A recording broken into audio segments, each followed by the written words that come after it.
Now roll it in the cinnamon sugar all over. Yep. When it has finished rising, go ahead and melt some butter, brown sugar, honey, and salt in a small saucepan. Pour it evenly over the top and then bake it at 350 degrees Fahrenheit for around 35 minutes.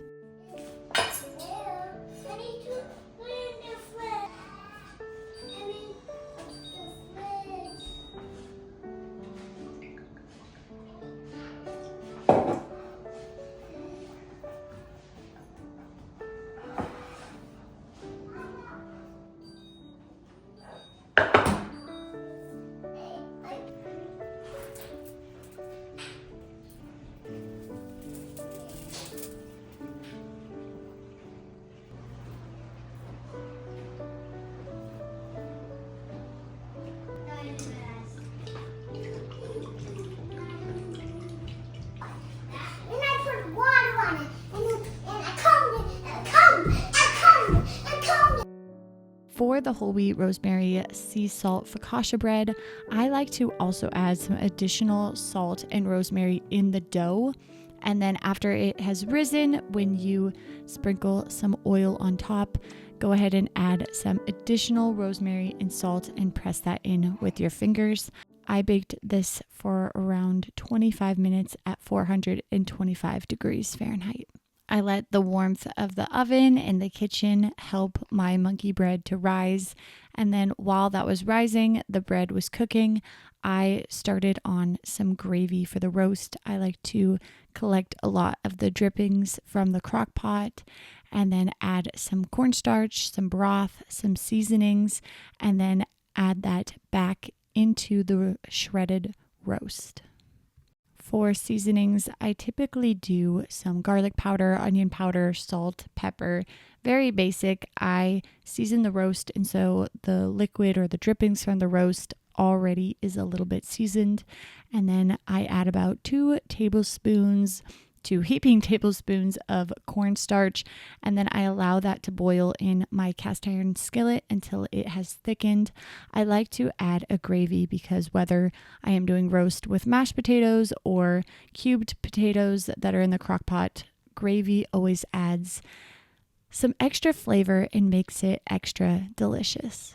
For meals, especially for dinners, I really try to focus on having a protein, vegetables, and a whole grain. Most likely that is a freshly milled whole grain bread of some sort, whether it is a roll, sliced bread, croissant, bagel, artisan bread, bun, whatever it may be that I am baking.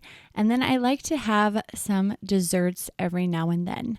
Now, this is also a really great incentive for my kids to eat all of their food or eat certain foods that they don't necessarily like or don't particularly care for.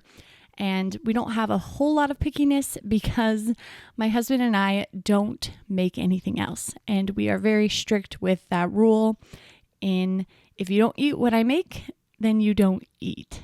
Now, for example, my oldest son, he doesn't care for a lot of vegetables. So if I'm making something like pizza, I won't pack vegetables on his side. I will leave him slices without some. But if it is a meal like meatloaf or stew and all of the vegetables are mixed up, I am not going to be picking out vegetables for him. But I don't want to come at food in a mean way or a forceful way.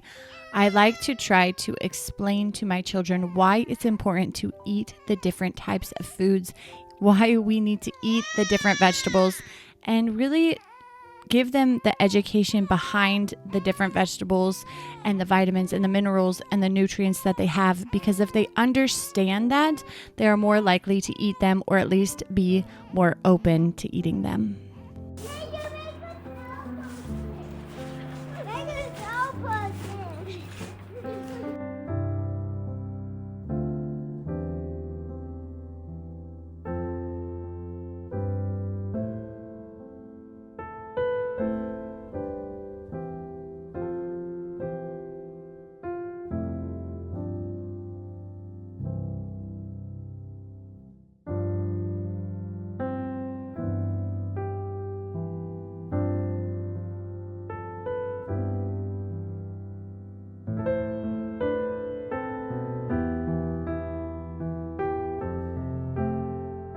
My son is helping me this morning make some sourdough banana chocolate chip pancakes.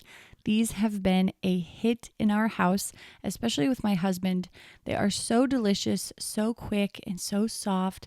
I love this recipe, especially when I have a lot of ripe bananas that need used. This is a really easy way to incorporate fruit into our breakfast, make it a little bit more healthy, especially using freshly milled whole wheat flour.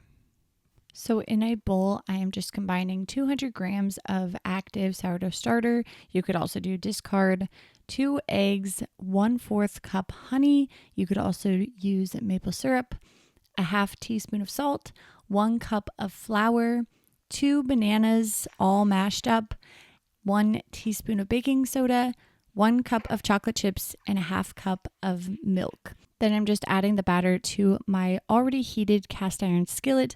I like to use butter to grease the skillet, but of course, after I wash it, I always do a quick seasoning with oil so it is oiled, and then I add just a little bit of butter before each pancake. If you wanted to make the same recipe without sourdough, you would just add a little bit more flour and milk. So your flour would be 1 3/4 cups of flour and 1 1/3 cups of milk. After that, I'm just going to be getting started on some whole wheat sourdough cottage cheese bread.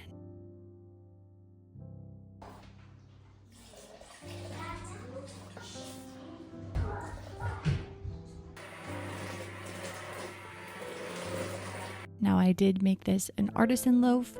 I did have the thick curd cottage cheese. It works a lot better if you have the small curd.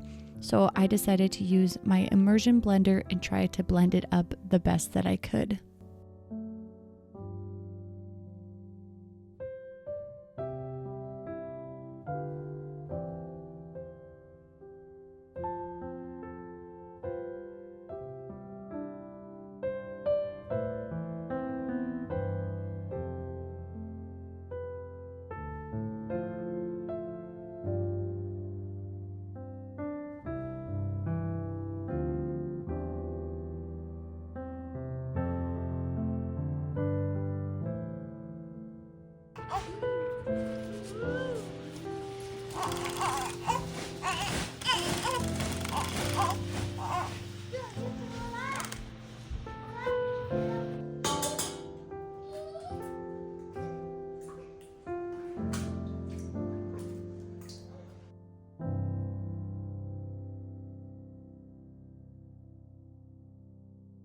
Say, please help me. Say, please help. Thank you for asking nicely. I can help you get it off. While the kids were playing outside in the afternoon and Ruth was napping in the wrap, I decided to prep ahead and make my freshly milled whole wheat pasta dough. I just add some salt, some oil, 3 eggs, and a cup and a half of freshly milled hard red wheat. If you have a large family or are making noodles, I would double the recipe, but because I am making lasagna, I am just leaving it at the half size. I am also going to be doing some stretch and folds with my cottage cheese artisan loaf. I didn't show the lasagna on here because I feel like I make that a ton, but I did use some leftover sausage, some ground beef, and the cottage cheese that I didn't use in this bread for the lasagna. I also used some Parmesan mozzarella cheese to add in the cottage cheese mixture and on top, as well as some of my canned pasta sauce. One thing that I tried to do to be the best steward of God's gifts is to somewhat plan. I'm not a good planner, but use up the ingredients that I have in multiple recipes. I don't want things to go to waste. And so if I can connect recipes together by similar or the same ingredients, then I want to do that. I want to utilize what's in my fridge and pantry. And now I am getting started on some whole wheat pizza dough. For a sourdough option, I did 150 grams of active starter, 100 grams of all-purpose, 200 grams of whole wheat, 200 grams of warm water, 1 teaspoon of salt, 1 tablespoon of oil, and 1 teaspoon of sugar. Then I just kneaded it and let it sit until I needed to use it. You can also leave it in the fridge overnight, use it the next day, but I tend to make things and use it fairly quickly.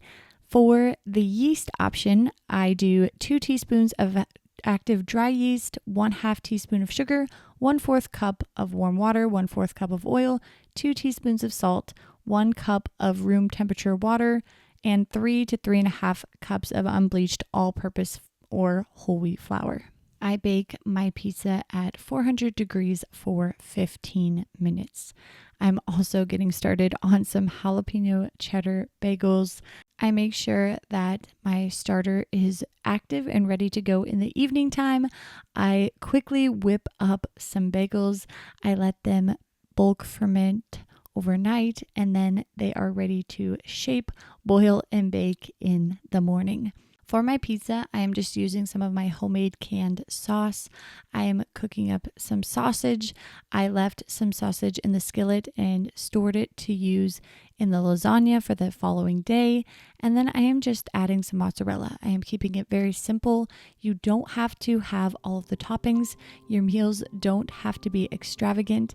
Just try to utilize the ingredients and time that you have, and try to just keep it simple and keep it wholesome. For my bread, I just baked it at 500 degrees for 45 minutes. I hope you enjoyed coming alongside me in my kitchen as I have been cooking for my family of now 7. Thank you so much for watching. Let me know in the comments what you have been baking and cooking that you love. Thank you so much for stopping by our farmhouse. My name is Kelsey, and I make biblically encouraging videos for the vocation of homemaking.